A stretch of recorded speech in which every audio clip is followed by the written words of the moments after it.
Ονομάζομαι Χρήστος Ασλανίδης και είμαι ιδιοκτήτης πρατηρίου Ρεβόλη στην Μελίκη Βερίας. Η Ρέικο μου εγκατέστησε το σύστημα ισρώων νεκρών με την αυτόματη έκδοση αποδείξεων.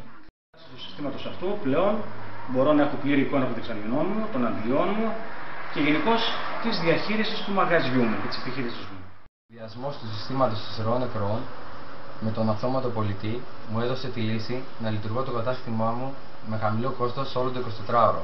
Πλέον μπορώ να εξυπηρετώ τους πελάτες μου χωρίς το παραμικρό πρόβλημα 24 ώρες 24ωρο. Το βασικότερο, γνωρίζω οποιαδήποτε στιγμή επιθυμώ τις πωλήσεις μου συνολικά αλλά και ανακαύσιμο. Συνιστώ ανεπιφύλακτα τους συναδέλφους μου για την εγκατάσταση συστημάτων αυτών από τη Ρέικο.